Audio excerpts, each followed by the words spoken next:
Did you know that high school romances usually last about 3 weeks? Well, Lucy Edwards and Mark Jefferson broke that record by about 40 years. They met when she was just a freshman and he was a sophomore, and from that moment on they were inseparable. They had that true mythical love that seems to stand the test of time.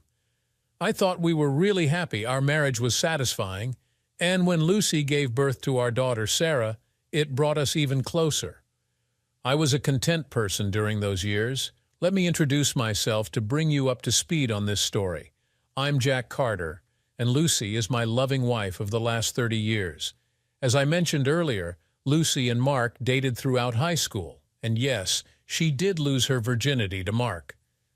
We know that all high school romances end eventually, but in this case, it was more like a temporary break. Since Mark was a year older than Lucy, he decided to make a lot of money after high school so he could marry her. That's what my wife says, and she said it often throughout our marriage. After graduating from high school, Mark went to work on an oil rig in Texas with his uncle, and that's where the trouble started. It appears that Mark stopped writing shortly after landing there, leaving Lucy alone during her senior year. She eventually started dating some guy named John or James or something, but it wasn't serious since her heart still belonged to her one and only Mark. Lucy waited like an obedient girlfriend, but Mark was absent and not very sociable. Apparently, Mark really enjoyed working on the rig and began a rather nomadic life, believing that his dear Lucy was still waiting for him to be rich and embrace her upon his return. Well, that certainly didn't happen. The reality of life is that everything goes on as usual, and nothing ever stays the same. This was true for Lucy when she went to college, got her degree, and met me at a party when she was 24. I was a little older than her at 29, but we made a good couple. I fell in love with her the moment I met her and thought she did the same to me. Our marriage was quite normal, and the only hiccup during our relationship was that 2 days before our wedding ceremony, a letter arrived from Mark. Just like the prodigal son, he was finally returning home and wanted her to meet him. Thank God that Lucy's mother dissuaded her from returning to him, saying that she had a new life waiting for her, and she shouldn't waste her time on that jerk, as she called him. After several intense emotional moments during which I worried that she was actually going to call off the wedding, Lucy finally went through with the ceremony, becoming my wife, Mrs. Lucy Carter. When Mark finally showed up, it was too late as Lucy and I were already on our honeymoon. Mark, in a fit of despondency, apparently enlisted in the Navy. After our honeymoon, we settled into our new lives, Lucy as a nurse and me as an insurance adjuster for a large insurance company. The job is certainly not glamorous, but it is stable and pays the bills. My marriage was strong, but there was just one tiny hiccup that kept repeating itself. Mark began texting Lucy, and she happily responded to him. When I asked her if this was necessary, she became indignant and said, "Oh, Jack, don't be jealous. He's an old friend of mine who's single and in the Navy, and I'm just writing to keep his spirits up." Well, I can't plead ignorance since I knew that he wrote to her regularly, and I also knew that she wrote back to him regularly. Neither her family nor I could convince her to stop writing until she received a letter saying that he had married a girl where he was stationed. This stopped the correspondence, and my peace of mind returned. Over the next 3 years, I think she got 3 Christmas cards from Mark, and that was it. During this break in correspondence with Mark, our daughter Sarah was born. With our baby in hand, Lucy and I came together like a team of mules and worked hard to build a house and farm so Sarah could have a good life. Yes, life was good in those days, and we both worked together to raise and care for our child. But as always happens, something comes along to spoil it. One day, Lucy received a letter from Mark. She never talked about it, but I noticed that our stamp consumption started to increase after that. I concluded that she was writing to Mark again, but I ignored it. After all, he was out there making the world safe for democracy, and I was here keeping my family's world safe. If they wanted to write to each other, that was really their business, no matter how I felt about it. Eventually, Lucy started sharing with me some of the information she had gotten from Mark. He divorced his first wife, but now had another. He saw battle and was apparently highly decorated. I listened with half an ear, but Lucy spoke with pride for her Navy man. I corrected her by saying that he would be upset if they called him a soldier since he was a sailor. Lucy giggled sweetly and said, "Oh, I think I better watch this." Watching her talk about him really depressed me, but I hoped that someday she would finally forget about him and focus on her family. Well, she never did. Mark had served in the Navy for 30 years, been married and divorced 3 times, and now had enough medals to make General Patton jealous. I realized with horror that while Mark had become more charming to my wife over the years, I had only grown older and more predictable. My only hope was that Mark, when he was discharged from the Navy, would live somewhere far away from us. Unfortunately, he didn't, and that's where we are now. Sarah, our daughter, is grown up and now married to a great guy named Frank Johnson. Another great news is that they are expecting their first child. I am now 60, and I'm looking forward to the magical number 65 so I can retire and spend my last few years in peace and tranquility. Lucy still looks great and could still make my heart skip a beat. Little did I know that the peace of my life would soon be a thing of the past. It was Thursday when I returned home to find Lucy dressed to the nines, telling me we had a dinner reservation at 7. At first I thought I had memory loss and missed an anniversary or birthday, but after doing a few quick calculations I realized that wasn't the case. Well, I played along and went to our bedroom to clean myself up and try to look in about the same league as Lucy. Dinner was excellent, and the restaurant was packed, which made me think Lucy had something else on her mind other than just good food. Towards the end of our meal, I looked at her and stated, "Okay, now you can drop the bomb. I'm in a good mood and won't make a scene." One of my quirks is that I will never get angry in public. Working for an insurance company, you never lose your cool where it shows, and that kind of spilled over into my personal life. Lucy knew this, and over the years, whenever she had something to say that she thought would upset me, she would simply take me out into a public place to break the news. Tonight I felt it was bad just by looking at her face. 30 years together, and you learn how to read your soulmate. I had bad feelings all over the board tonight, and I just knew it was going to ruin my night. Finally, with trepidation, she delivered the bad news. "Jack, I think you should know that Mark is back." I suddenly felt nauseous, but I was sure that it was not the quality of the food I had just eaten. I stared at her for a few moments, waiting for the other shoe to drop, but Lucy just looked at me thoughtfully. Finally, I broke the awkward silence. "When you say back, do you mean on vacation?" She shook her head from side to side and said very quietly, "No, Jack, he's not on vacation. He was discharged from the Navy and bought a house 2 streets away from us." With that, my panic level began to rise, and I quickly interjected, "And he's going to live there with his, what, 3rd wife?" "Again," she said quietly, "No, he got divorced again, but this time he had to lose part of his pension because of her." I tried to suppress my anger but couldn't and said crap too loudly. Some of the visitors sitting next to us looked at me in surprise. My swearing wasn't because Mark had lost part of his pension to his ex, but because he'd moved closer to us, and I needed to know his motivation for doing so. I became more active. "Lucy, you haven't met Mark, have you?" The expression on her face succinctly answered my question. She didn't even answer when I asked her my next question. "When and how, Lucy?" She also looked a little depressed when she answered, "Yesterday he stopped by our house to tell me that we are now neighbors." My heart was beating like crazy, and I continued the interrogation, very afraid of what I might find out. "Did you sleep with him, Lucy?" Once again her face spoke volumes before she blurted out, "I did it, Jack, but it's not what you think."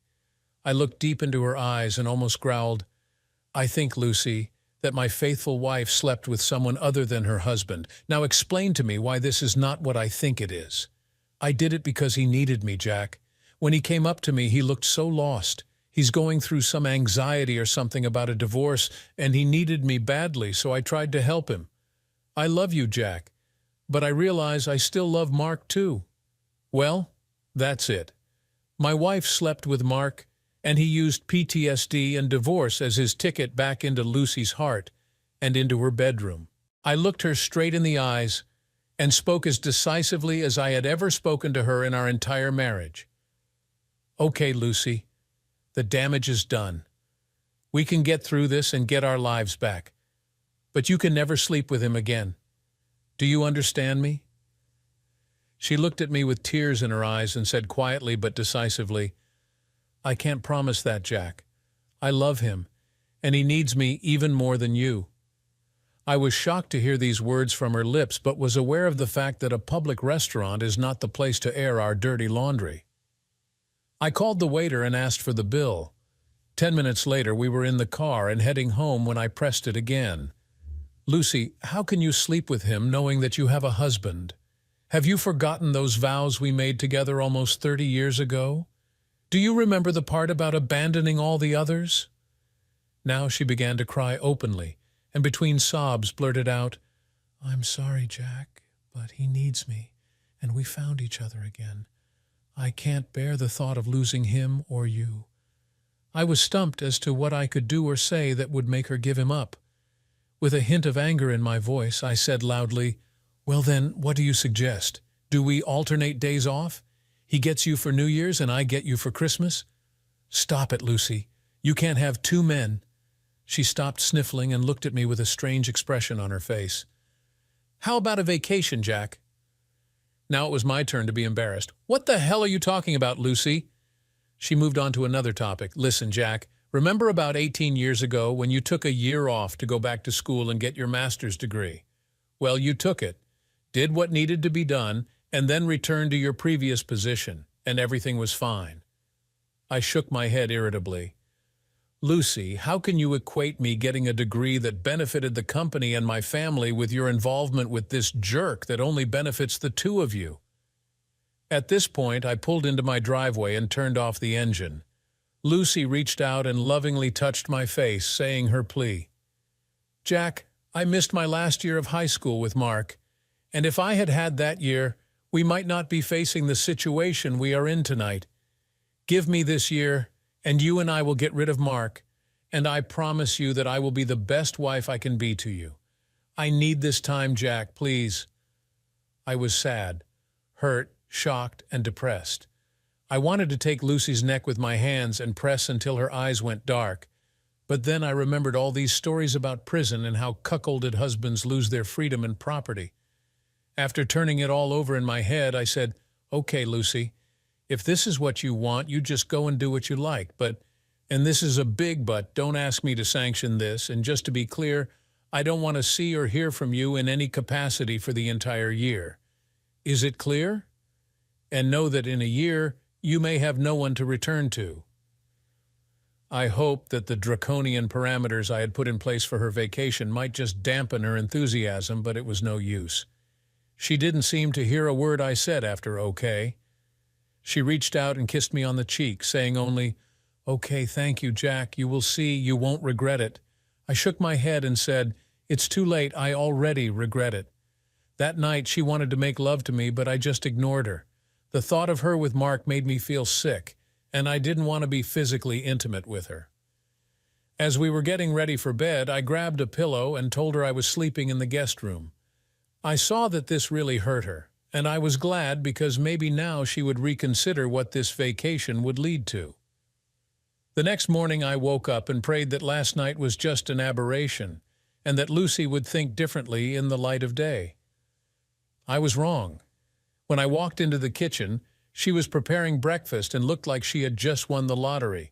She smiled at me and pointed to the calendar hanging on our wall. I couldn't help but notice that today's date, June 6th, was surrounded by a thick black line. I sat at the table and thought about the irony of this date. In 1944, thousands of soldiers and sailors sought to free Europe from a tyrant. Today I lost my wife to another oppressor. Lucy was almost dizzy when she brought me breakfast, placing it in front of me. She said, "I know that you're worried, my love, but in a year from today, I will return to you and will be only yours. I really need this time to think about everything and get it out of my head, and I promise you that you won't regret it." She smiled contentedly at me when she spoke again. I called Mark this morning while you were still sleeping and told him all about how you gave me permission to go on vacation, and he would pick me up in an hour. My heart sank with every word she said, but I had to give her another chance. Lucy, you don't have to do this, and I wish you would take more time to think before you do this stupid thing.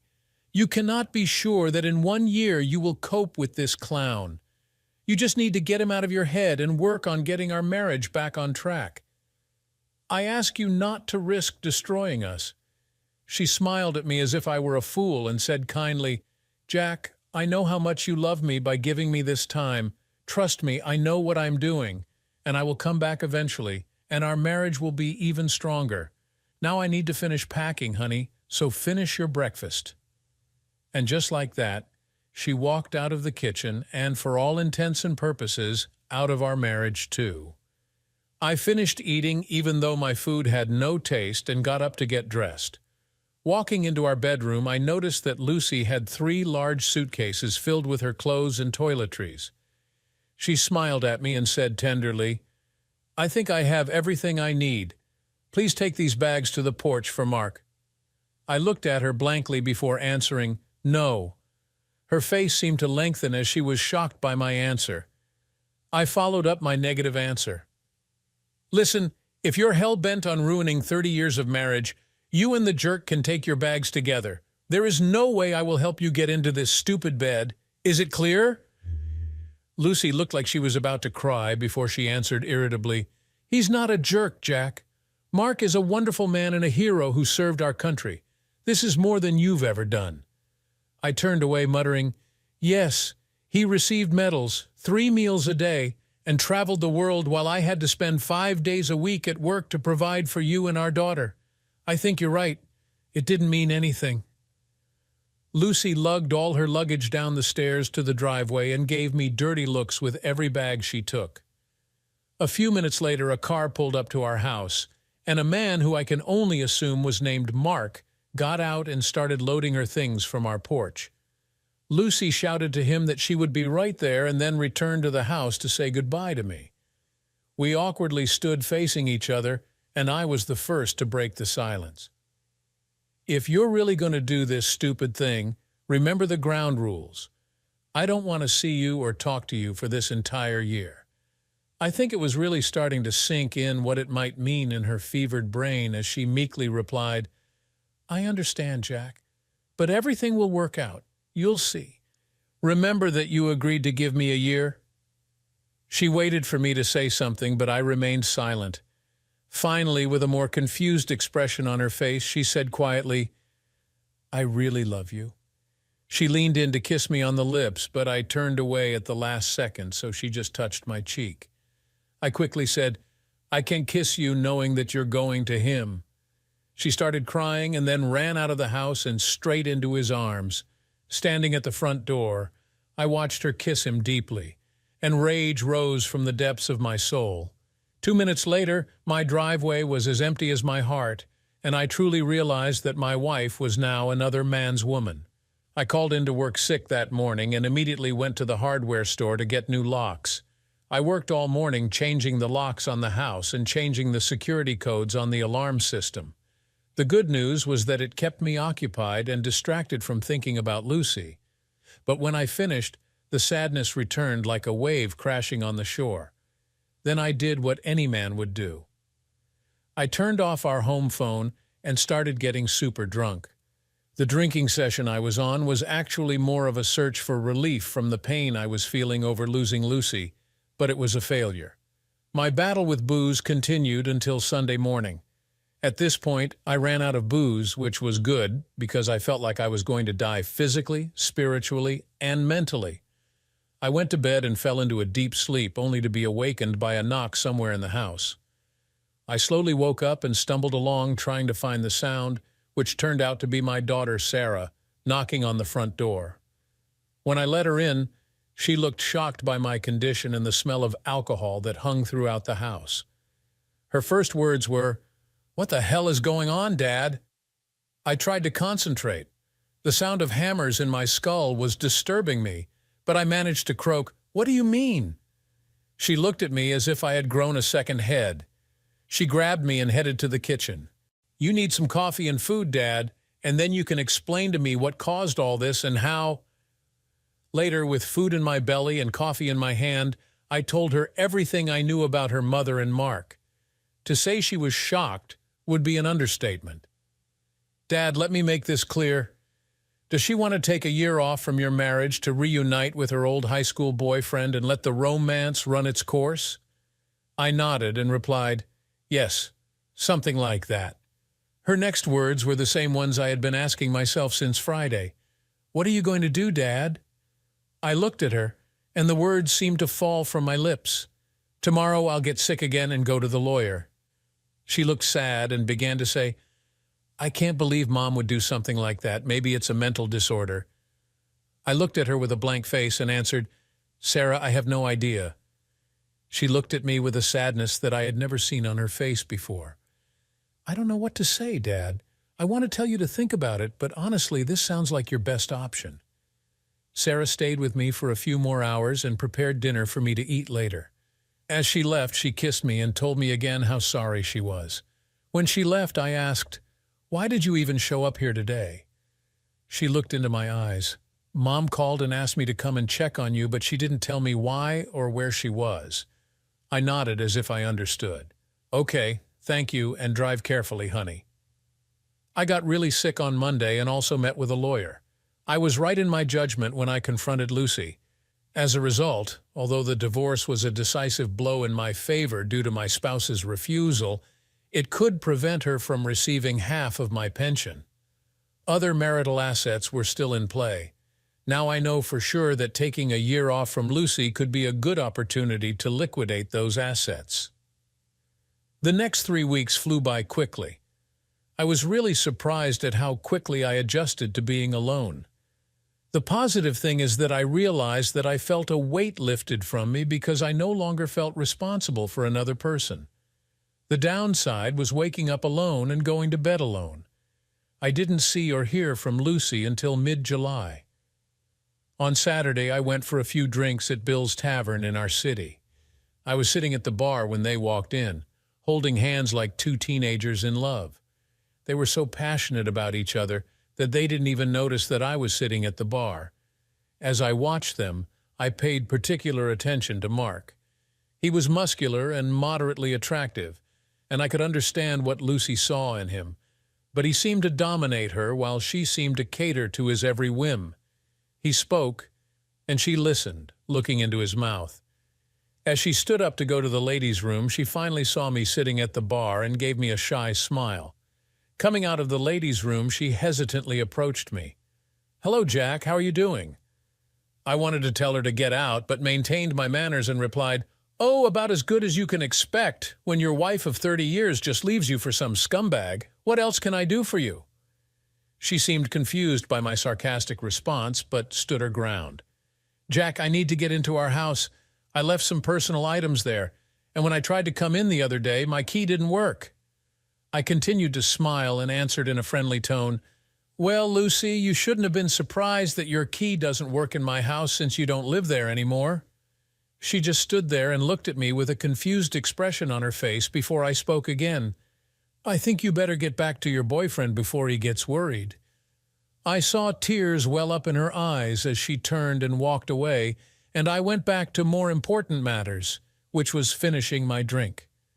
2 minutes later, I felt a rough hand on my shoulder as I was spun around in my chair to greet a very annoyed Mark.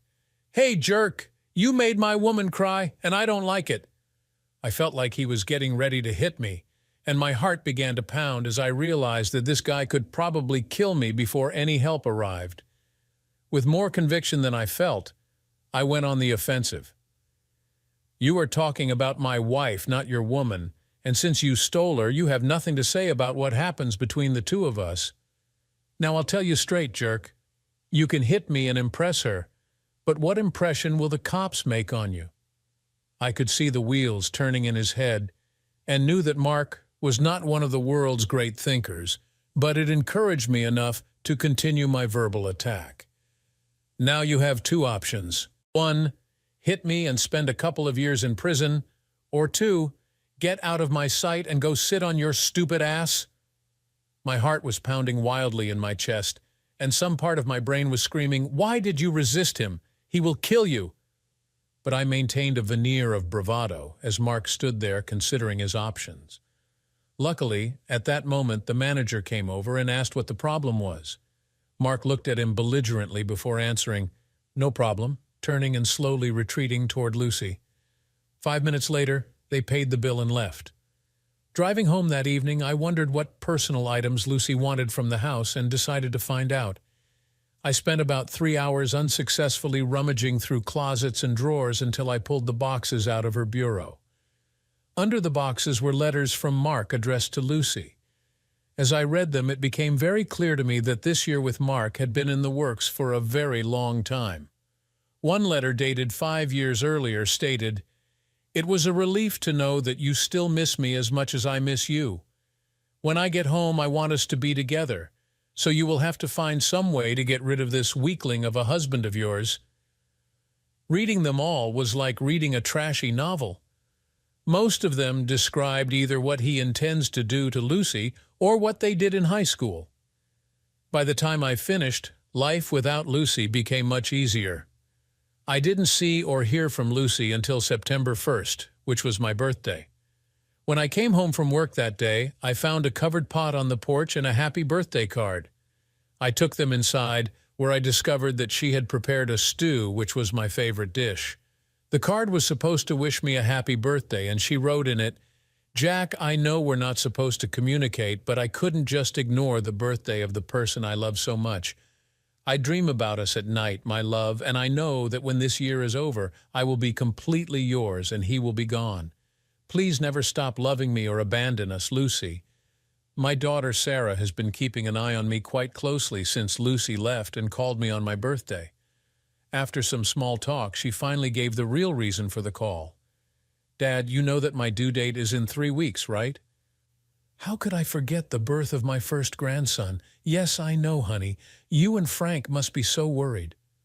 A brief pause in the conversation alerted me to a potential problem. When she spoke again, "Dad, Frank and I went to dinner with Mom and Mark. Mom wants to be there when my baby is born and she wants Mark to be with her. I know you and your mom agreed that you won't communicate for a year, but can you make an exception for me just one time, please?" I was a little taken aback to learn that Sarah and her husband had dinner with these two, but I wouldn't spoil the birth of her first child. "Okay, Sarah, she can come and bring the jerk with her if she needs to." Sarah immediately corrected me. "Dad, stop calling him names. He's actually not such a bad guy, and he makes Mom really happy. I haven't seen her in such euphoria for many years now." I was stunned, and then I felt a wave of anger wash over me as I spat out, "Your grandmother called him a jerk many years ago. Nothing has changed since then. And wow, first you're all having lunch together, and now you're defending him. I don't know what he has in store, but I'd love to bottle it. Soon he will take my entire family away from me. Just out of curiosity, when are you going to start calling him Dad?" She spoke quickly, and I heard regret in her voice. "Dad, I'm so sorry. I didn't mean for it to sound like that. I can imagine how you feel, and I'm truly sorry." I interrupted her apology and said coldly, "It's okay, forget about it. Listen, I have something in the oven that I need to take care of. Behave yourself." She said she loved me and hung up. It was probably then that I realized that my life would never be the same, and that it was time to start resisting. First, start liquidating my assets to lower my net worth. Secondly, get rid of my fear and start returning to the world again. The next few days were stressful for me. First, I received some advice from my lawyer about what I could do with my assets legally. Then I got a little self-defense insurance in the form of a stun gun. I decided that the next time Mark attacked me, I wouldn't be able to talk my way out of it. Third, I booked a trip to Vegas in October. And fourth, I went online to find a woman my age who wants a good man for a stable long-term relationship. As for my assets, I could spend them or give them away. Since my wife does not live with me, it seems to be up to me how to distribute our assets. The reason I found this interesting is that it gave me quite a lot of leeway in what my future plans would be. When Sarah gave birth, I was at work, and my secretary answered the phone. The call came from her husband Frank, who was overjoyed to tell me that I now had a grandson. I congratulated him and said that I would come now. When I arrived at the hospital, I found out which room Sarah was in and went straight there. As I approached the door, I overheard her talking to Lucy. "Mom, what you and Dad are doing is incredibly pointless. Do you really want to lose him to Mark?" Lucy's voice was soothing. "Don't worry, Sarah. I'm not going to lose your father. He loves me too much to ever let me go. Plus, what I have now with Mark is amazing. It's hard for me to describe, but every day is the same as high school, only better now that we can sleep together. He treats me like I'm his princess, and he curls my toes every night. I have never had such wonderful sex in my life. I will truly miss this when I return to your father." Sarah's voice sounded disgusted. "Mom, I don't want to hear about your sex life with Mark. I admit he's an amazing guy, and you two seem so well suited to each other, but I want my child to have grandparents who are together and not divorced or fighting. Please, Mom, you have to go back to Dad, and you better do it before it's too late. He may be boring and predictable and definitely not in the same league as Mark, but Dad will always be there for you. Mark is, without a doubt, a dreamboat, but sooner or later, all boats sail on. On the other hand, Dad is a rock. He will never leave you if you do everything right. Beg him on your knees if necessary, but make him take you back." She was silent for a moment before she passionately pleaded, "Mom, don't wait too long, or I'm afraid you'll lose him." Lucy's voice once again showed how wrong she really was. "You don't have to worry about your father and me. When the time comes that I'm done with Mark, he'll gladly take me back." Sarah's voice was very skeptical. "I understand that you think you know Dad, but I've seen and talked to him, and he's definitely changing and not for the better. He seems bitter and more distant since you left him. Are you really willing to risk 30 years of a good marriage to be with your high school sweetheart?" I had heard enough, so I chose that moment to enter the room and shouted with a forced smile, "Hey, Mommy, congratulations on your new son. You two parents must be thrilled." I walked over and hugged Sarah, but pointedly ignored Lucy. I know it was immature to ignore her, but it was getting easier in my life. Lucy gave me a dirty look, but Sarah was delighted as she asked, "Have you seen him yet, Dad?" I shook my head. "No, baby, I just came to see how you were doing." Finally, tired of being insulted, Lucy intervened in a less than cordial tone. "Hello, Jack, how are you doing?" I looked at her for a moment and didn't answer, and then I turned my attention back to Sarah, asking her about the birth and the baby's name. At the last question, Sarah's face lit up, and she exclaimed joyfully, "Frank and I both agree that we want to name our baby Jack after you, Dad." It was at this point that Lucy solemnly left the room, telling us she was going to see the baby. When she left, I took Sarah's hands and held them as my tone of voice became serious. "Sarah, you already know that your mom and I probably won't work out." I saw that the truth of my words hit her hard. "No, Dad, don't think so. She will soon come to her senses and be home again." I felt my eyes mist as I continued, "Baby, I now understand that I was never enough for your mother. I think something will happen soon." Shock and disbelief showed on her face. "What?" I smiled sadly. "In the near future, I'm going to start divorce proceedings after I put things in order a little." She was in tears when she answered, "Oh, Dad, I told Mom that she should beg you to come back, but it's actually too late, isn't it?" I nodded in agreement. "Yes, I won't be able to take her back. The memories of her deception would be too much for me. But please don't tell her anything yet, okay?" She nodded and pulled me towards her for a kiss. We talked for a few more minutes about a myriad of things, but pointedly avoided any mention of my wife or her lover. Finally, I told her I would be back tomorrow and left her to look at the baby. I found my way to the children's ward and found my grandson there among numerous babies. I was in awe of how small and precious he was, and I realized he was beautiful. Frank immediately walked towards me, standing between me, Lucy, and Mark with a smile on his face. Frank handed me a cigar. "Here, Dad, smoke to celebrate." I put the cigar in my pocket and patted him on the back. "I'll leave this for later, son, thank you." Looking at my wife and her lover holding hands like two children, I felt sick. "Listen, Frank, I'll be back tomorrow when it won't be so crowded and the air will be cleaner, if you know what I mean. Frank smiled knowingly. "I completely understand you, Dad, and I don't blame you at all." As I was about to leave, Lucy shyly called out to me, "God, Jack, it seems like just the other day we were bringing our baby home, and now it seems so strange that our baby now has his own. I don't know where the time went, but it went too soon." I looked at her still holding hands with Mark and left the room without saying a word. She looked puzzled as I left them standing there. October came, and it turned out to be my best month since Lucy left. I went to Vegas with the intention of hitting the tables and losing as an excuse to reduce our joint assets. But what made the trip so enjoyable was the woman I met while I was there.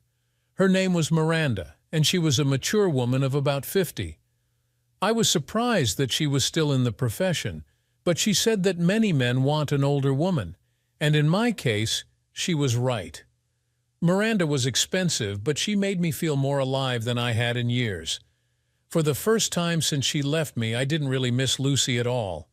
Miranda was good both in and out of bed and seemed to take an interest in me, asking me for all the information about my soon-to-be ex-wife and her new lover. Before the night was over, she knew as much about me as I did. Miranda was stunned by my story, and leaving that evening, gently stroked my face. "Jack, I've only known you for a few hours, but I want to tell you something. You're a good person, and that doesn't come around very often. Believe me, because I know what I'm saying. I've seen and been with thousands of men, and I can count on the fingers of one hand the ones I really liked and respected. You are one of them. Your wife has no idea what she's missing. However, don't let her actions and stupidity change you. And if you ever come back to town, give me a call because I'd really like to see you again." Miranda and Vegas left me more confused than I was when I arrived. I thought about Miranda's words and realized that she was right. I was going to take revenge on Lucy for betraying me, even though she had been a good wife and mother for 30 years before the betrayal. No, I will not leave this marriage a ruined person. When I returned from Vegas, I told my lawyer to start preparing divorce papers. I also decided that I needed to find out a little more about Mark Jefferson. On the recommendation of my lawyer, I hired a firm to find out his history from high school to the present. The company was expensive, but I didn't care since half the money would come from Lucy's side. The firm was also reputed to be very thorough and assured me that they would have all the information I requested before Christmas. I also asked my boss about moving to a branch office of our company. At first he was shocked because I always said that I would never move, but that was when I still had a family. He told me he would make inquiries and let me know. Thanksgiving was the next hurdle I had to overcome. Sarah called me about a week before the holidays to ask if I would have dinner with them. When I asked if her mother and Jerk would be present, she hesitantly answered yes. When I heard this, I firmly told her no and hung up. Surprisingly, my son-in-law called me next. Frank called my office and asked for a meeting. We agreed on a time, and I met him at a bar in the city center that was convenient for both of us for a quiet drink. The evening we met, I saw that he was excited. After our preliminary greeting, I ordered 2 double scotches. I sensed that something was bothering my son-in-law, so I sat back and listened to Frank tell me what was going on with my wife and daughter. "Dad, you won't believe it, but they are both crazy about him. All you can hear is Mark this and Mark that. You could have sworn he was that guy from the beer commercial, you know, the most interesting man in the world." He paused to take a sip of his drink. I was surprised to think that he would come here tonight to persuade me to come to Thanksgiving. I needed to know, so I asked, "Do I understand correctly, Frank, that you don't like dear Mr. Jefferson?" Frank looked at me with anger written all over his face. "Dad, this man is arrogant, self-centered, selfish, and a lot of worse words. He's so in love with himself that for the life of me I can't see where he has anything left for Lucy." Realizing what he had just said, his face became dejected, and he quickly retreated. "Sorry, Dad. I didn't mean to be disrespectful." I smiled at him. "Don't worry, son. Don't be offended. When did you start calling her Lucy instead of Mom?" He looked depressed. "Since she left you. Since then, I have never had any respect for her. Now I was wondering, why does it bother you that she left me, if I may ask?" His face burned with anger again. I'm sure you noticed in the entire time I was with Sarah that I never talked to you guys about my parents, and I appreciate that you never asked about them. The truth is that my mother cheated on my father. Well, after that, my parents separated and my father never got over it. He drank himself half to death and my mother died along with her lover in a car accident. I don't like cheaters, and now that Lucy has become one, I really can't stand her anymore. I'm pretending to be for Sarah, but I'm worried. I had never known about Frank's parents before and felt his pain, but I was also puzzled by the source of his anxiety. Frank, you say you're worried. What's bothering you, son? He took a long sip from his glass, ordered another, then turned to me. I'll probably piss you off when I tell you this, but you asked it yourself. The old saying, like mother, like daughter, scares me. If Lucy has turned into a cheater and keeps telling my wife how great it is, how long do you think it will be before Sarah gets the idea to try some new man too? My eyebrows raised at this. I think I understand your point of view. I joined him and took a long sip of my drink, contemplating my next move. Listen, Frank, don't be discouraged. I have a few surprises in my pocket, and I think things may start to change in the new year. I also want to tell you strictly between you and me that I have some plans that should make it a good Christmas for you and Sarah, but not for the others, if you know what I'm getting at. Frank smiled for the first time since sitting at the bar and spent the next 15 minutes questioning me to no avail. As we ended our meeting, I smiled again. Are you forgetting something, Frank? He looked puzzled. About what, Dad? I took him by the shoulder. Shouldn't you try to convince me to be a big boy and come to Thanksgiving? Frank's smile spread across his face like a flooding river. Sorry, okay, will you come to Thanksgiving, Dad? I shook my head in response. No, but I appreciate the invitation. Sarah called me twice more before Thanksgiving to beg me to come until I finally put it into perspective. Look, Sarah, when your mother left me because of this jerk last June, I told her there would be no contact between us for the year. She wanted to end our marriage. I have already broken this rule once at the birth of little Jack, but I will not break bread with them. Is it clear? The holiday came and I ate a frozen dinner. I was lonely and sad, but I was in a better place than if I had to watch Lucy and Mark make eyes at each other. December arrived, and with it, the specter of yet another family holiday. I was afraid of this, but I knew that it would be the last thing I would have to endure. December turned out to be a fruitful month. First, the company offered me a position in Spokane, Washington, starting in January if I was interested. I told them yes. Secondly, the private investigator's report on Mr. Jefferson came in, and it was amazing. Apparently, old Mark had 3 wives, all of whom divorced him for adultery.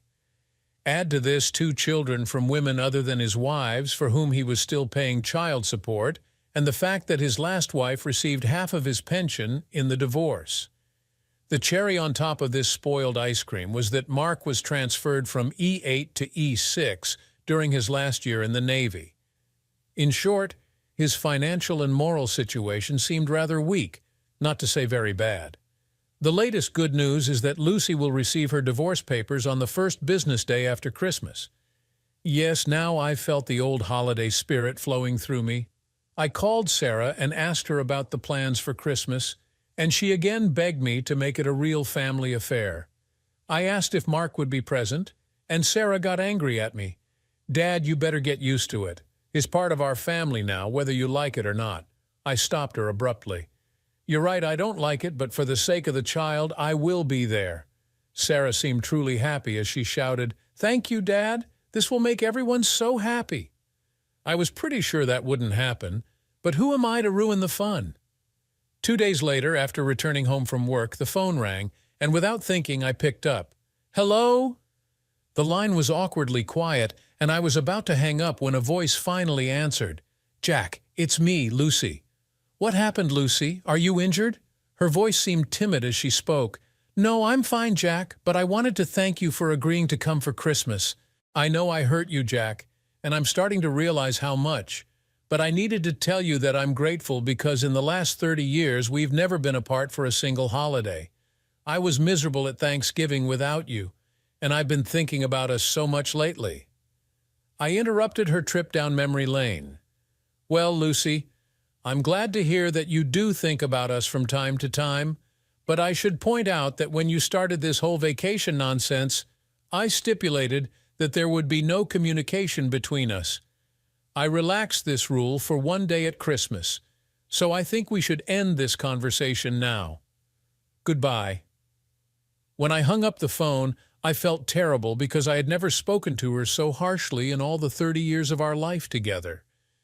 But as bad as I felt about what I said, it wasn't as bad as the day she left me.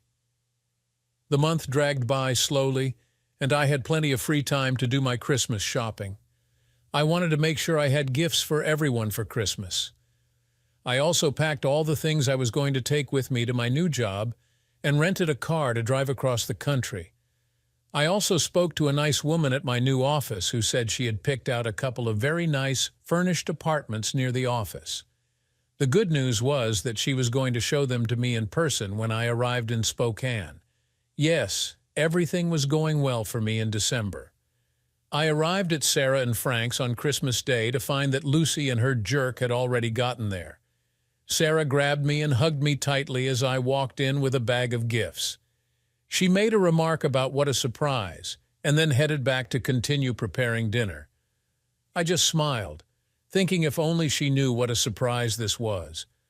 Frank shook my hand and took my coat as I quickly asked, "Can I see my grandson?" Frank nodded and told me that he was sleeping in the nursery, but I could stop by. I quietly crept inside and looked at the sleeping figure in front of me. I felt a river of emotion flow through me, knowing that soon I would leave him, but I knew that I could not stay. I felt movement behind me as Lucy silently walked over and stood next to me. I sensed the irony that this was where she should have been since June, next to me. Lucy looked at me and said in a whisper, "We have a wonderful grandson, Jack." I was filled with sadness as I answered, "Yes, Lucy, but who is he going to call Grandpa? Me or the idiot, or both?" Lucy seemed surprised by the question. "Why are you so stupid? You're the only grandfather this child will ever have, Jack." I muttered quietly, "Let's hope you're right, Lucy." And then I left the room. The next few hours were interesting as Frank and I chatted while Sarah, Lucy, and Mark seemed to be in their own world. I was disappointed at how quickly my daughter succumbed to Mark's charms. Frank just looked unhappy, but I told him to hang in there as things were going to change tonight. His eyes flashed as he said conspiratorially, "I hope so, Dad. I can't stand that idiot around her anymore. At this rate, he'll soon be playing with Sarah." Dinner was served, and although the food was delicious, there was a lack of company. Again, I didn't feel the need to engage in conversation with either my wife or her lover. And Frank seemed pretty reticent to speak up too. The only one who spoke was Mark, as he regaled the women with tales of his courage and perseverance in the face of the enemy. Watching Mark with his fan club made me feel sick. After dinner, Sarah brought the baby into the living room, and we all sat around together. I looked at my family, knowing that this would likely be the last time this family scene would play out in my life. Sarah seemed happy as she excitedly told Frank to bring the gifts. When he brought them over, she handed them to her mom, Mark, and me. Lucy got a sweater, Mark got a gift card, and I got a tie. Useful if boring gifts, just like myself, according to my wife and daughter. When Frank, Jane, and the baby opened their gifts from Lucy and Mark, Sarah smiled and laughed, but Frank acted polite but distant. Once everyone had finished opening their gifts, the room became a little quiet as they looked at me and my bag of gifts. Finally, I broke the silence by saying, "I want to end this wonderful weekend by giving you all the gifts you deserve on this holiday." I stood up to grab the bag I had brought and handed Frank and Sarah a large envelope wrapped in nice holiday paper. Sarah tore the paper off the envelope while Frank stood and watched. When Sarah took out the papers contained in the envelope and looked through them, she screamed with joy when she realized what it was. Lucy shifted in her chair and seemed eager to find out what the papers contained. Sarah wasted no time in bringing her up to speed as she shouted, "Oh, Mom, Dad gave us your house for free and without a mortgage. Now we can move out of this rental. Isn't that great?" Lucy's face seemed to fall as she looked at me with concern. "Why did you do this, Jack? Where will we live?" I gave her a venomous look that I hoped would reach her heart. "Don't worry, Lucy. I've thought of everything. Here, this is for you." And I handed her the card and the wrapped box. There was a look of timid hope on her face as she tore open the brightly colored paper and found a bracelet in the box. When she pulled it out with surprise written all over her face, I said, "Look at the inside of it, Lucy. I wrote this." I noticed that Mark didn't seem very happy that I gave her a gift. She slowly turned it over and saw the words, "Thank you for the best 30 years of my life, Jack." I looked at the idiot, but he was still frowning at my gift. Lucy looked confused. "Jack, thank you, dear. This is quite beautiful, but you forgot to write with love." I smiled. "I didn't forget it, Lucy. I just didn't want to lie. I've been steadily losing my love for you these past few months. This bracelet is my way of saying goodbye and will be a reminder of what you gave up for your jerk. I also need to tell you that you will be served with divorce papers on Monday." I clearly heard Sarah take a deep breath, and Lucy's face contorted with disbelief and despair. I nodded at the postcard inside. The card I tried to express my gratitude for the fact that you gave me so many wonderful years and a wonderful daughter. There is also a check for half of our liquid assets. Of course, there are not so many of them. $195,000, but I spent it during your absence. The house was mine to give to my daughter when you voluntarily left your marriage. But that's all explained in the card, too. I looked at Mark and thought about the volcano that was about to explode. "This gift is more for you, too." I handed another large envelope to a clearly shocked Lucy. "Inside is the full story of what your lover has been up to since you broke up in high school. I think you will find this a fascinating read." Before I could finish my sentence, Mark roared at me, growling menacingly, "I'll kill you, you son of a—" Mark never actually managed to hurt me as he hit the floor hard when my stun gun hit him. Sarah stood up, as did Lucy, and I touched Mark twice again just to make sure he wasn't coming around too quickly. Coming closer to him, I said, "It hurts, doesn't it? Well, I'm here to tell you that your pain is nothing compared to losing the woman I loved for 30 years to a piece of garbage like you." Lucy was crying like the world was ending when I turned to her. "I know you think I'm boring, and I don't curl your toes like that jerk."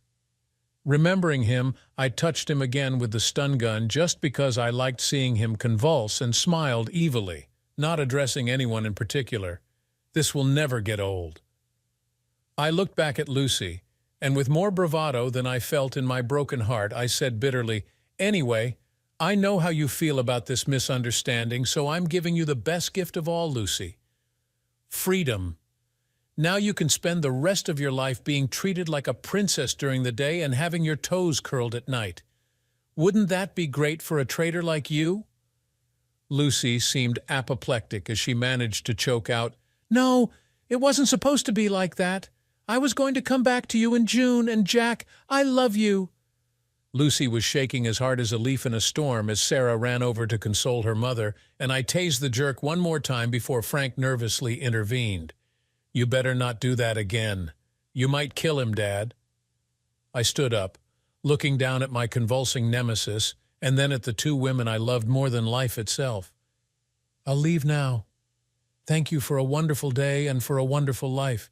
Since I won't see you both for quite a long time, most likely never." Both women seemed speechless and stared at me as if they no longer knew who I was. Frank brought my coat and handed it to me with a satisfied smile on his face. Before leaving, I turned once again to my daughter, who for the first time in her life was looking at me with fear in her eyes. "Sarah, let this serve as a warning to you. If you go the way your mother did, you will pay the consequences just like she did. You will lose your husband, your home, your possessions, and the love of your life." I walked up to the cradle where little Jack was looking up at me and rubbed his cheek with my finger. "Bye, baby. Maybe we will see each other again someday, but for some reason I feel that most likely not." Still smiling, I headed towards the door and, turning to the silent room, simply said, Happy New Year, guys.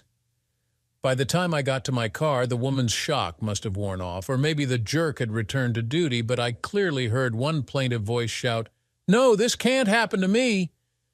As I got in and started the engine, I thought Vegas was on the way to Spokane, and I wouldn't mind seeing Miranda again. As I was backing out, Frank came outside, smiling and waving at me, and I waved back before heading west to a new life. That's the shocking story of Jack, who faced the ultimate betrayal from his wife Lucy and her high school sweetheart Mark. How would you react if you were in Jack's shoes?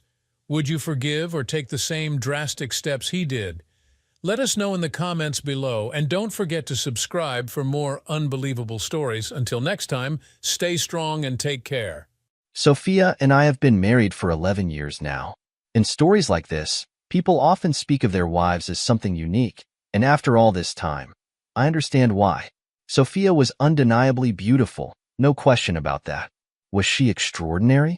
I'm not entirely sure. I knew I was drawn to her. We had known each other since our teenage years. I was slightly older, and for the longest time, she was simply the younger girl living down the street. But when she turned 19, something happened that seemed to bind us together.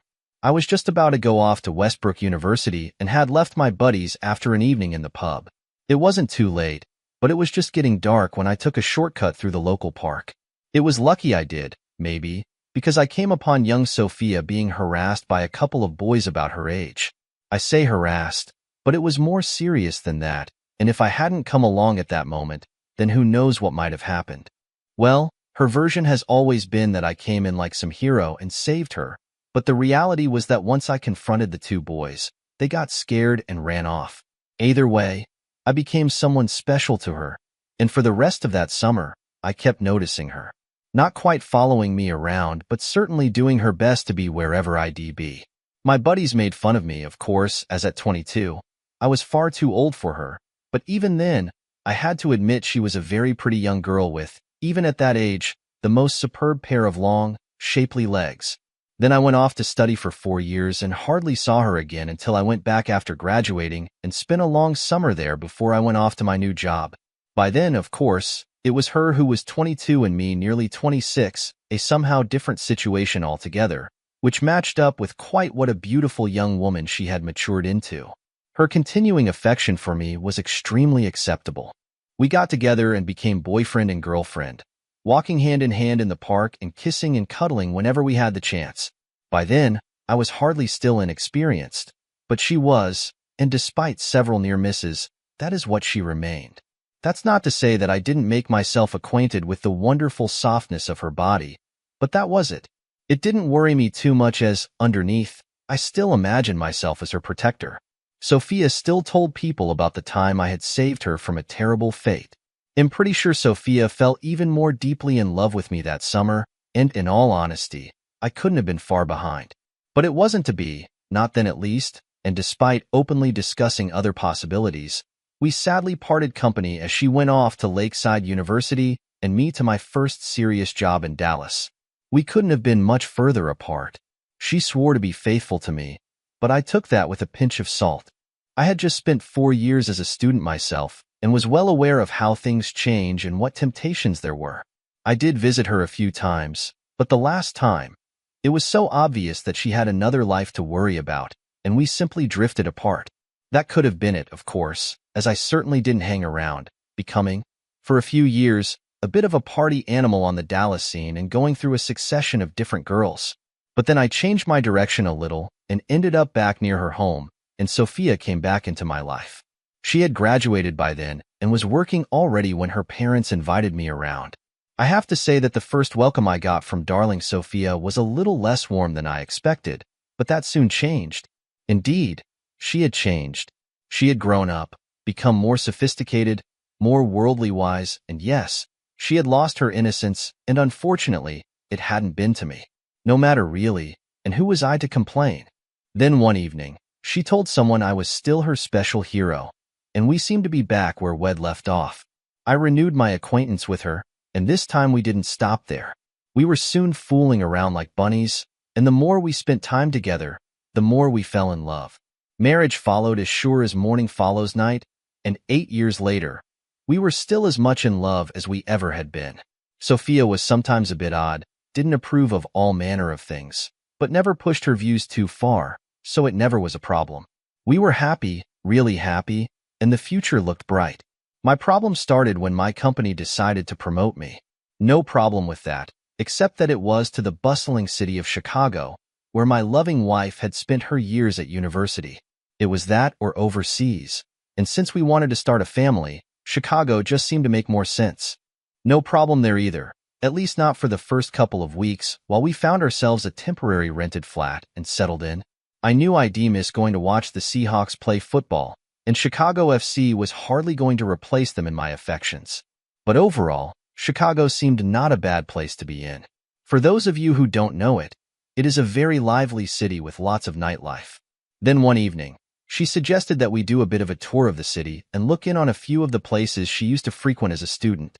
We had a drink in a few of the student pubs, but even Sophia felt a bit out of place since it had been 8 years since she had graduated from Central Coast. We ate at a restaurant where she had worked for a while, but even there, she found nobody that she remembered. Even the decoration had changed, and it was obvious that she was feeling a little disappointed with the evening. It simply didn't have the magic that she had been hoping for. Strange just how a little thing like a place redecorating since you were last there can really make someone so utterly disappointed. The whole evening looked as if it was going to end so poorly. I know, she declared at last. There was a little pub on the edge of town that I worked in during my final year. It wasn't a student pub, so maybe some of the locals will still be around. It was still early evening, so we walked hand in hand through the city center like the two lovers we were, not bothering with the car, till at last she led me down a couple of back alleys. The nature of the buildings began to change from bright city lights to shabby backstreet houses and crumbling workshops. Was it like this when you were here? I asked Sophia doubtfully, and she laughed, telling me that it hadn't changed. She lived not far away in some cheap flat that she had shared with 3 other girls, one of whom had worked in the same pub as her for some time. Just around this corner, she told me at last, the joy in her voice so obvious that it made me grin. And then, there in front of us, was a grimy-looking pub that I wouldn't normally have dreamed of going in on my own. No matter, with Sophia the way she was dressed, not that she was dressed down or anything that simply wasn't her style. Sophia was the epitome of smart in her appearance, from her neatly cut short dark hair to her smart suits and formal high heels. That evening was an exception, and she'd worn a short skirt, not very short at all, but for her, just a little more daring than normal. I joked that maybe it was to remind her of her student days, but on reflection, just perhaps she had some idea of how the evening was going to pan out. Maybe not, though. No, I think if she'd known, then she wouldn't have left our flat. The Iron Horse Tavern, the pub was called, with 2 typical big period etched multicolored windows to the front that no doubt looked very fine in their day. You sure this is it? I queried hesitantly. Of course, she replied, not so bad once you get inside. With that, she flashed me a beautiful smile, the one I loved so much since I'd known her as a young girl, and pushed open the pub door. Little did I know at the time that I would never feel the same again about that smile. I followed her in, and she was right. The interior was old-fashioned but quite clean, with a long dark wooden bar and a lovely old mirror behind. The windows that looked so grubby from outside actually looked fine from within, as the lights from the street lamp shone through them, giving the bar a warm sort of glow. Sophia stood there, entranced, at last recognition registering on her face. It hasn't changed a bit, she said quietly to nobody in particular. I shouldn't think it's changed much in 50 years, I added, which made her giggle a little and squeeze my hand as she looked lovingly up at me. Oh look, James, look, and she was off, letting go of my hand and scooting across the wooden floor to the other end of the bar. Hi there. Remember me? I heard her say to the barman, who turned around to look at her. He looked her up and down, appraising the pretty young woman in front of him. Then a smile came to his face as he recognized who had just greeted him. Sophia, he cried. Is that really you, Sophia? Sophia stood there nodding her head in confirmation, grinning up at the tall, lanky barman whose name I never discovered. I couldn't help grinning myself as I realized that at last, Sophia had found someone who remembered her, and the evening wasn't going to be a total waste after all. He whooped with some sort of joy and rushed from behind the bar, taking Sophia in his arms and cuddling her tightly, kissing her full on the lips. The cuddle and kiss didn't last long enough for me to get jealous or anything, but the first uneasy feeling slithered coldly through my gut, removing the grin from my face. They talked animatedly about things I knew nothing of, and I waited to be introduced. The talk passed on to people who Sophia had obviously known back then, and I still waited in vain to be introduced when another guy walked into the pub. The barman called out to him and told him to come and see who'd turned up. He walked straight by me and yelled, "Sophia," as soon as he spotted her. Again, I had to endure my wife being cuddled and kissed by a man I'd never seen before. Again, I waited in vain to be introduced. "Daniel will be in any moment, Sophia," the second guy told her, and to my amazement, she blushed. "Thought that would get to you," he added, seeing her reaction. "Really?" answered Sophia. "Daniel still comes in, does he? Heck, really be here soon." Who the hell was Daniel? Sophia had never mentioned a Daniel before. No reason why she should, of course, but I didn't like the way the evening was heading, and I didn't like the way she was ignoring me either. I was still left there standing on my own, feeling like a spare prick. I cleared my throat to attract her attention, and when that failed, I coughed loudly. The barman looked around at me, but Sophia continued to ignore me, deep in conversation with the other man. "Sorry, mate," the barman called over to me. "They'll be with you in a minute." What could I do? I could have gone and grabbed her arm or something, but she was so obviously lost in the fun of meeting her old friends that I decided to bide my time, walking up to the bar just behind them and leaning on the counter. "Yes, mate?" asked the barman at long last, tearing himself away from my wife. "What can I get you?" "A pint of best, please," I told him, "and whatever the lady wants." The smile left the barman's face as I said it. "I don't think this little lady takes drinks from just anyone, mister," he snarled at me, evidently totally unaware that I was her husband or that she was even with me. "I think she'll have a drink with me," I responded, my temper just beginning to rise now. "Look here, mate," the barman started.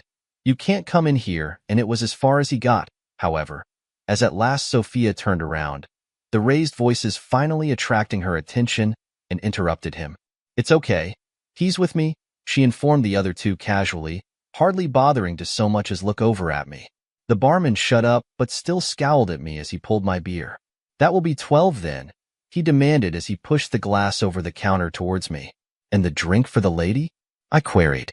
"That's on the house," he brusquely informed me, then promptly asked her what she wanted and poured it for her without looking back at me. I stood there sipping my pint, wondering what the hell was going on. My wife was still deep in conversation with the other two, laughing and giggling for all she was worth as they recounted old stories and told her what had happened since she had left. Daniel's name cropped up several times, I noted, and a worrying smile flitted across Sophia's face each time. She still continued to completely ignore me, and I was beginning to get quite upset at her strange behavior. I was about to step in between them to reclaim my wife's attention when the pub door opened and two big chaps breezed in, one of them white and the other a West Indian. "Hey, Daniel," shouted out the barman the instant he spotted them. "Look who's turned up out of the blue." So this was the mysterious Daniel. Big sod and rather tough-looking with it as well. Daniel stopped in his tracks when he spotted Sophia, and a huge grin creased his face. "Bugger me, Sophia," he shouted. "Where have you appeared from?" Without saying anything more, he bounded past me, and as the others moved out of his way, grabbed her and embraced her. Sophia kissed him back as enthusiastically as he was kissing her. This time it did go on a bit too long for my liking, and the way the others stood there beaming at the two of them as they were locked together didn't help either. Then his left hand dropped down her back and cupped the cheek of her bottom. I'd had enough. I stepped forward to break it up, deciding that if Sophia was going to allow that and couldn't even so much as involve me and her friends, then it was time we were going. I only managed one step forward and was brought to a sudden stop by a large, strong hand on my shoulder, gripping me hard. "Wouldn't if I were you, mate," came a deep voice from behind me as I realized the black guy had anticipated my move and stepped forward to prevent it. "Get your hand off me," I told him angrily, trying unsuccessfully to throw him off. All four guys turned on me at that point, all squaring up at me, expecting trouble. Oh, leave him alone, Sophia told them before anything happened. He brought me here tonight. He's okay. He won't cause any problems. All this without so much as even looking at me or acknowledging me in any way.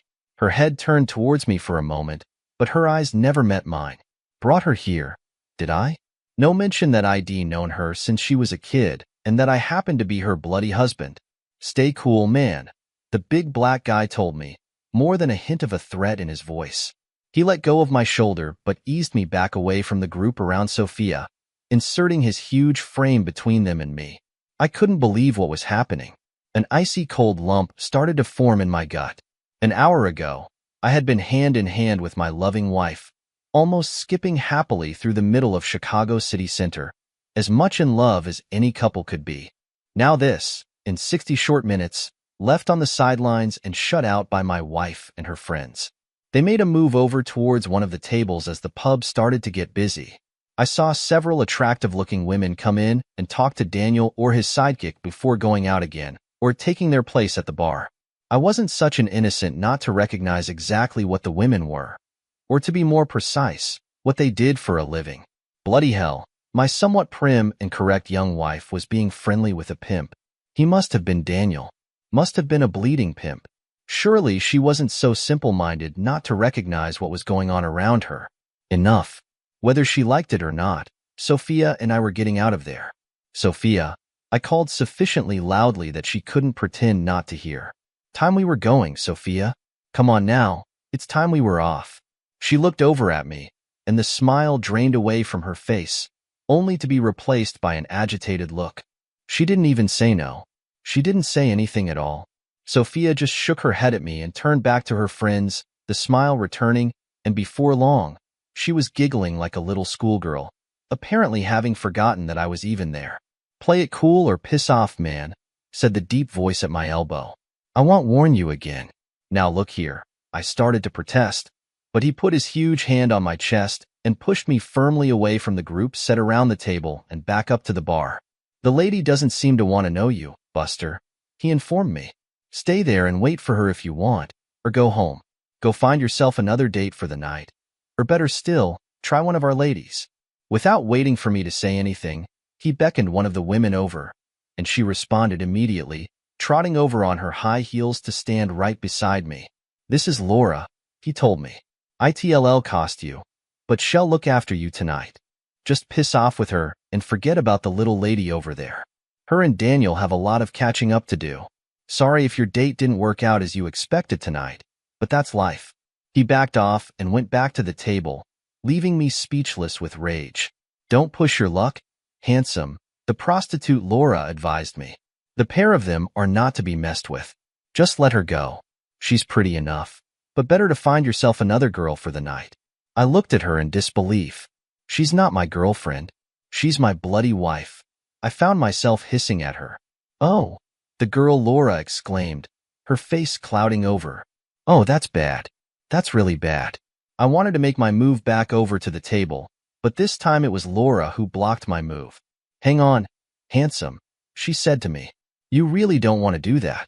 What am I supposed to do then, for Christ's sake? I demanded in frustration.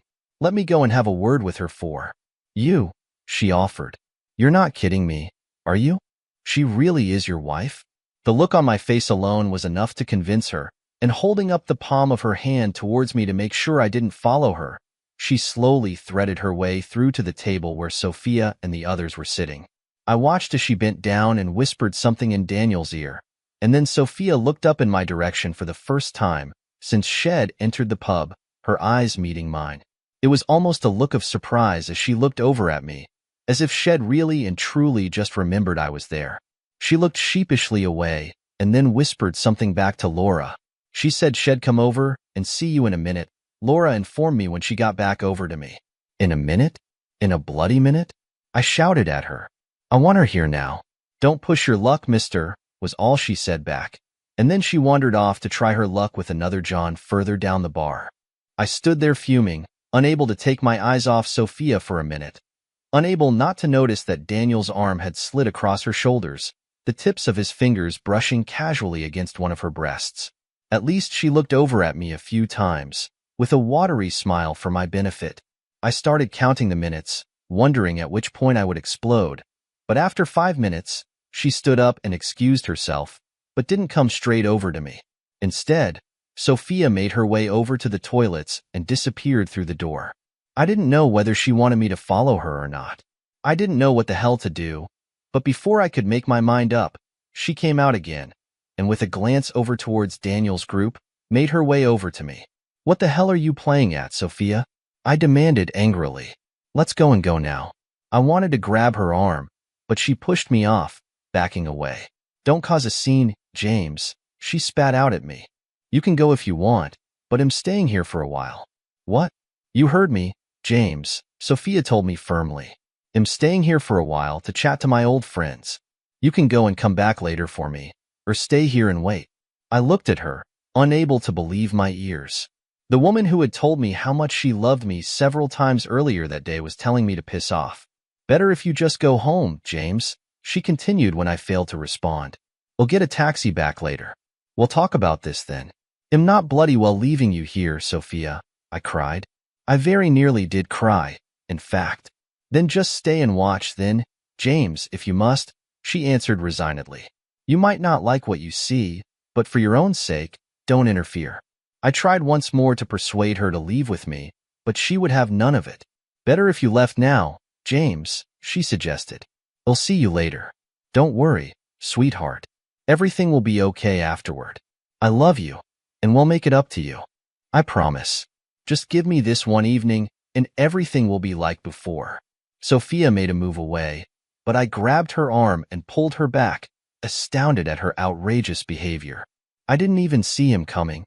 Before I knew it, I was flat back up against the bar as the big black guy knocked my arm away from my wife and me with it. I'm no wimp, so I took a swing at him, but I might as well have tried to knock down a brick wall. He shoved me further along the bar and then pushed me to the ground. "I warned you, you stupid little bastard," he reminded me, a nasty grin on his face. Then he picked me up as if I was a featherweight and propelled me towards the door. "Don't hurt him, Matthew," cried out Sophia. "He hasn't done any real harm." I don't really know whether her pleas had any effect on the outcome, but at least I guess she had tried. The next thing I knew, I was outside and doubling up as he hit me in the stomach, and then reeling backward as he punched me in the chest. It felt as if I'd been hit by a train, and I fell flat on my back and waited for the beating to continue. It didn't come. I lay there for a good while, wondering how the hell I had gotten there. I had a pain in my chest from where he had hit me and was fighting for my breath due to the blow to my middle. 2 punches, just 2 casual punches, and I had been reduced to a wreck, aching all over and still unable to stand up. Another 10 minutes and I was able to pull myself up to my feet, shaking off the dust and grime from my clothes. How could an evening that had started so wonderfully have descended that far? Again, it was the same thing. I just didn't know what the hell to do. I'm no softy, but how could I stand up to a great Hulk like that? He'd murder me. I'd never felt so damn humiliated and hopeless in my entire life. Some bloody special hero I was. It wasn't as if I even knew anyone in Chicago. I didn't so much as have a friend to call to help me. I stood there and watched the slow stream of clients going in and out of the pub, more than a few of the guys going in and coming out later with one of the women on their arm. The pub was a bloody brothel. My wife of 8 years, who only that morning I had discussed having children with, was in an effing brothel. She had taken me there and must have known. I fought back the tears and knew what I had to do. I couldn't walk away and leave her there like that. I didn't know what I was going to do with her, but I couldn't walk off and abandon her. If she didn't come home with me this time, then potentially our wonderful, perfect marriage was over. I guess more than an hour had passed before I managed to get myself ready to go back inside the pub. I didn't know what to expect. I certainly never expected what confronted me. I guess maybe you might describe it as an impromptu striptease act. It was my wife and another girl. My wife had the last shred of clothes on her, and that was about to come off. A large group of guys surrounded the pair of them, grinning and laughing as Sophia's last clothes came off. No, I couldn't stand it. I charged forward, pushing my way through the other men and grabbed at Sophia, who looked around at me, a startled look on her face. "Oh no, James. Oh, for Christ's sake, no," was all she managed to get out. I fared no better than the last time, and the light started to go out for me as someone smashed me hard in the face. The last thing I remember seeing was Daniel clutching my wife in his arms. I think she had a look of horror on her face as she watched me being dragged out of the pub. They weren't so easy on me the second time, and it was several hours later that I fully came to in the middle of a car park some distance from the pub. I heard all over, but I guess they were experts, and though I was in pain, nothing seemed to be broken. It took me an hour to find my way back to our car, and another before I managed to start it and drive back to our new rented flat. I fell asleep on the sofa, not knowing, and by then beyond caring, at what time Sophia would be home. The following morning, I woke up feeling worse than death. I had a very long, very hot shower, and at last, my body started to feel like it belonged to me again. I got slowly dressed, trying not to think of the previous evening, but I just couldn't stop. I didn't know if the pain in my body was as bad as the pain in my brain. Was my marriage over? I had no idea, but it seemed pretty likely. For the life of me, I couldn't understand what had happened. How could my loving wife Sophia have acted like that? I'd known her all those years, but quite obviously not as well as I thought. 11 in the morning, and where the hell was she? I was buggered if I was going to chase back over there to find her. Another hour passed, and still no news. I paced around the room, not knowing what to do. I was buggered if I was going back to look for her. Then the phone rang. It had only been connected the day before, and unless it was a telemarketer on a cold call, then the only person other than myself who had the number was my darling wife. Hello, I answered after picking it up. Hi, honey, she replied quietly. Are you okay? What do you think, Sophia? I asked her. Oh, James, I'm so sorry for last night. I should have known not to go back to that bloody damn pub. Where are you now? I demanded. Still at the pub. I'm ready to leave now, James. Do you want to come and pick me up, or should I get a taxi? I ignored her question. So, who did you sleep with last night? My darling wife? I asked sardonically, but she didn't answer. She didn't really have to, did she? Or did the whole pub get to screw you, Sophia? Is that what happened? No, Sophia claimed urgently. No, don't be stupid, James. The only one was she left the sentence unfinished, it suddenly dawning on her what she was about to say. Neither of us said anything for several minutes, though I could hear her sobbing on the other end of the line. Please, James, please understand why I did what I did. Please let me come home to you and let things be as they were.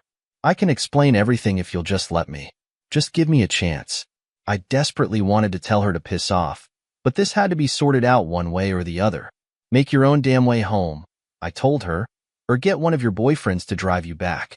Oh, thank you, James, Sophia whimpered. They'll be back in half an hour at the most. It will all be okay. You'll see, everything will be okay. I slammed the phone down before she had time to say anything else. Damn it, bugger it, I loved her, but I hated her. What the hell was I going to say to her when she got back? Was I going to tell her to pack her bags, or would I take her in my arms? As it turned out, I didn't have to make that decision. Half an hour passed, then the full hour. The afternoon turned into evening, and still no sign of my errant wife. By 8 p.m., it was obvious she wasn't actually going to come home. Not that night, anyway, and for me, that meant possibly not any night in the future. As each hour had passed, I had gotten angrier and angrier. Not shouting and screaming angry, but with cold, calculating fury that consumed me. I put a few things in the car and drove very carefully back to the city center, hoping that I could find the pub again that Sophia had taken me to the night before. After several mistakes, I eventually recognized a large factory, and just down the road, the Iron Horse Tavern pub. Parking the car just around the corner, I got out and walked towards the bar, outwardly confident, but my heart pounding away inside. I had to admit I was nervous, even physically frightened after what they'd done to me the previous night. I hesitated by the front door, not knowing what to expect. I didn't even know for sure if Sophia was still in there. I pushed the door open and went in. It was much as before, full of rough-looking characters and even rougher-looking women. I recognized several faces, and a couple of them looked surprised to see me. If they weren't sure if it was me from the night before, then the black eye and bruises on my face would have given it away. Haven't you had enough, mate? asked the barman on spotting me. Where's my wife, asshole? I demanded. At least he had the decency to look surprised. Your wife? He queried, screwing his face up. Sophia's your wife? I nodded my confirmation. Bloody hell, he said. She told us you were just a date. The barman looked at me with some sympathy, remembering what had happened the night before and possibly even more since I had been thrown out. He knew there was going to be trouble. He didn't know what, but he knew. He cocked his head to one side, indicating the far corner. When I looked over, there she was. Sophia sat on Daniel's knee. Neither of them had noticed me enter, and I crossed over to them before they realized I was there. Sophia gasped in surprise and tried unsuccessfully to pull her blouse back over to cover her body. She needn't have bothered, as we'd all seen them before.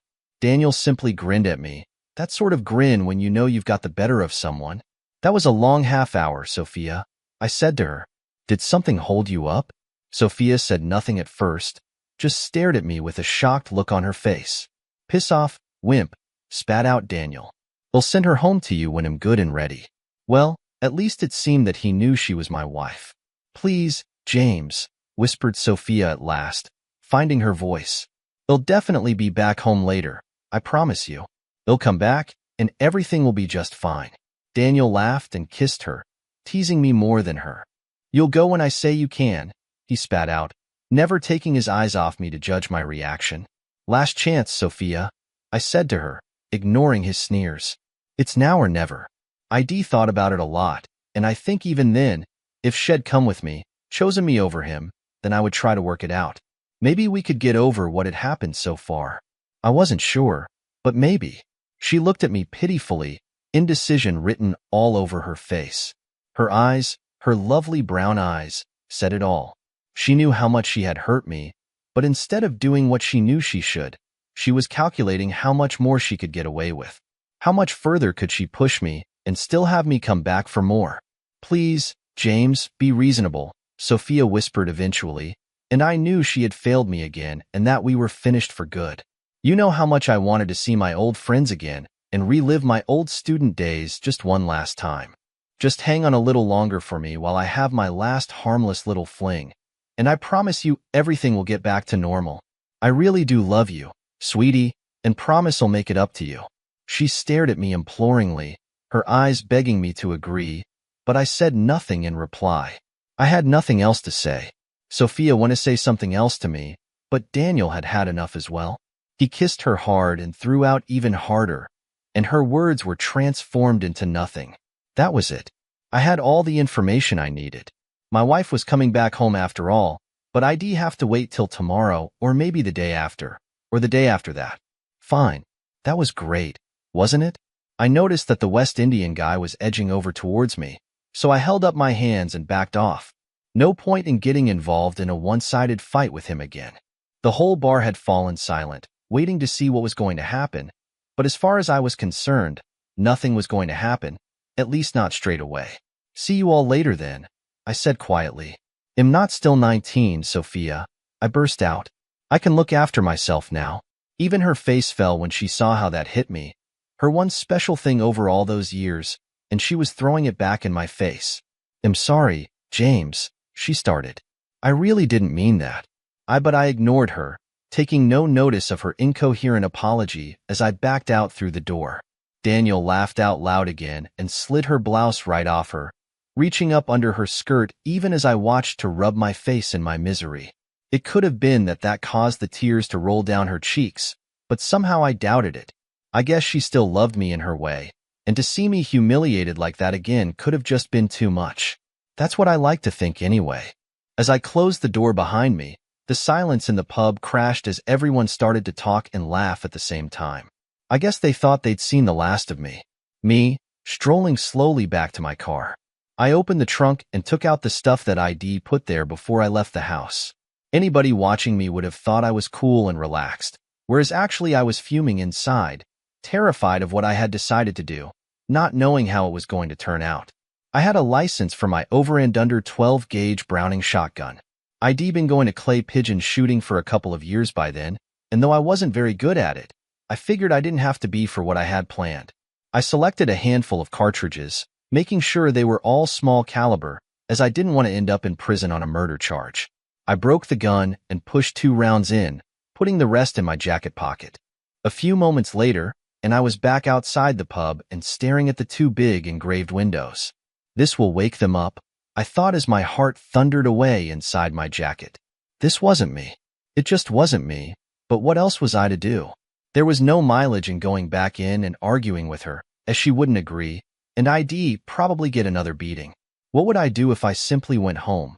Wait for her to come back to me and discuss how we might get over what she had done, how she had humiliated me? No bloody way. It had gone beyond that by now, and I wasn't taking any more from any of them. Taking aim at the first window, I squeezed the trigger just like I'd been taught. My arm was trembling, shaking even, and the barrel of the shotgun was swaying around uncertainly in a large circle as I fought to control my nerves. It didn't matter really, as I was no more than 15 feet from the window. I increased the pressure on the trigger and resisted the urge to close my eyes. There was a loud bang, and an instant later, the whole window disintegrated in a twirling mass of broken glass. I took aim at the second window with renewed confidence, fired off the second barrel, and the other window followed suit.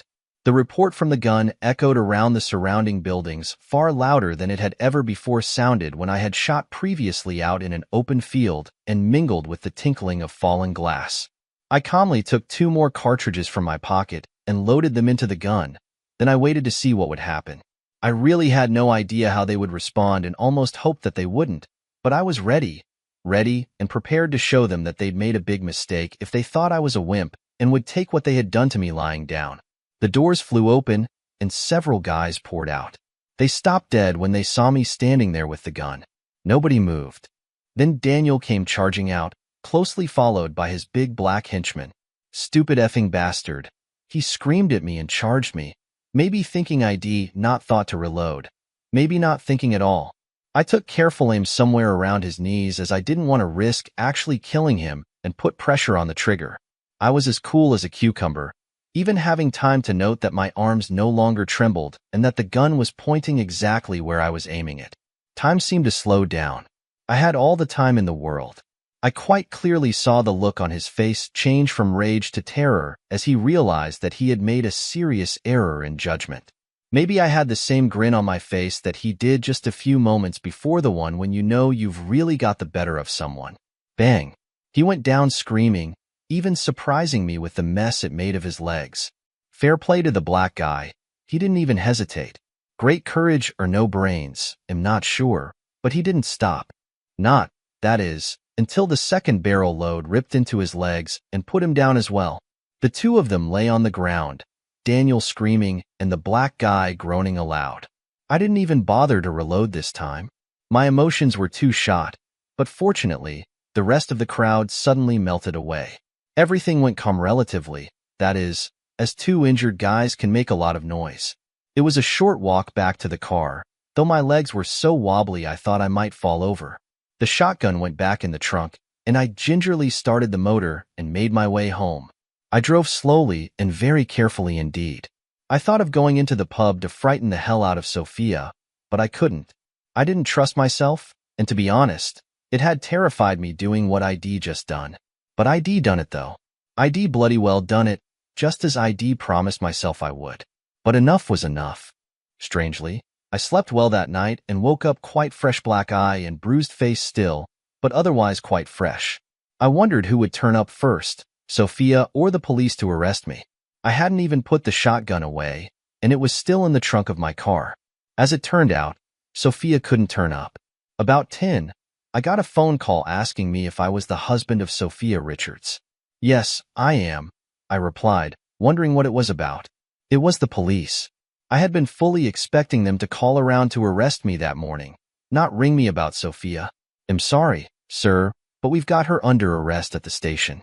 Could you come along and collect her, please? Under arrest? I queried, my surprise obviously genuine. What for goodness sake? Prostitution, sir, he answered. She was taken in last night with a group of other working girls after a shooting on the edge of town. Oh no, that explains it, I answered. I wondered what the hell she had been getting up to lately, coming home at all hours. I understand, sir, the policeman answered somberly. I'm sorry you had to find out this way. You'd be surprised how often this happens. I think my comments sealed her fate. It turned out that they thought they'd made a mistake with her being a bit more upper class than the other women. Then, when I refused to come and get her, that must have made it sound worse. She was prosecuted and found guilty, lost her new job, and would have had great trouble finding another. Young female graduates with a conviction for prostitution are not exactly widely sought after by most firms. The police didn't even so much as ask me whether I owned a shotgun. Mine was registered to me quite openly back in Austin where we had just moved from, but they never even checked. I wasn't a suspect in any way, so why would they? But why did nobody from the pub split on me? Well, I had no idea at all. Sophia tried to contact me time and time again. I never met up with her again, but I did eventually accept one of her calls after she got more and more desperate. She told me she still loved me and all the usual rubbish. I think she really did as well and was obviously brokenhearted that I wouldn't entertain taking her back. I refused to even discuss it, and she acted a little frightened of me after I had dealt with our problem as firmly as I had. Sophia was at least honest with me when I questioned her about Daniel and her job at the pub when she had been a student. How the hell do you go from working behind the bar to what happened the other night? I demanded. I said I worked at the pub when I was a student, Sophia told me. I never said I worked behind the bar. Oh, bloody hell. I can't describe how I felt when I realized the implications of those few words. Shed worked for that bloody Daniel as one of his girls. Only then did it all make sense, the hold he had over her. ID married an ex-prostitute and would never have known it if we hadn't gone back there. Was that a good thing or a bad thing? Hard to say, really. You'll have to judge for yourselves. It was her that warned me that Daniel would come looking for me to sort me out himself, once he was back on his feet, that is. Maybe that's why nobody from the pub told the police about me, as people like that sort their own problems out. Had never find me, of course. I backed out of the job in Chicago, which they understood after the news of my wife got out. But I took the one in the Middle East, where they were happy to have me on a bachelor posting, as they're cheaper than a married couple. That's about where we came in, I suppose. I got away with it. To my surprise, I actually got away with it, and they put it all down to a gangland shooting. I suppose you might be wondering what then happened to me. Okay, well, that's natural. As you might imagine, I gave up clay pigeon shooting and sold my shotgun, then took up golf instead. Got quite good at it as well, and eventually got my handicap down to 6. I went out with quite a few different women, but only discovered just how good my wife Sophia had really been in bed. Well, she would have been, wouldn't she, as she had worked at it, as it were, in both senses of the word. Then I met up with Angie, a lovely American woman whom I met in Dubai. Life was fine after that, really fine. I never inquired too deeply quite where she had gained her experience, but I really think she was just a gifted amateur. I hope so, anyway. We have never married. She didn't want to, and strictly speaking, I was still married, and I still haven't bothered to get divorced. I came back to the UK occasionally, but always steered clear of Chicago till, at last, I couldn't resist it. One Wednesday in July found me slowly driving past the Iron Horse Tavern, hoping that nobody would recognize me after all that time.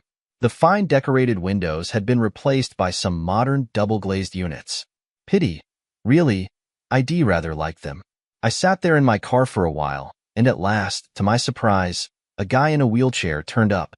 He was a big chap and tough-looking, but fatter than ID remembered Daniel. But of course, ID only seen him a few short times, and that had been 5 or 6 years previously. What clinched it was the big colored man pushing him, the one with the really bad limp. That could only have been Matthew. Then several women poured out of the pub to see Daniel, report to him, maybe that being easier than getting him up the 3 steep steps into the bar. They all looked rough, just like the last time I'd been there, except one of them, that is.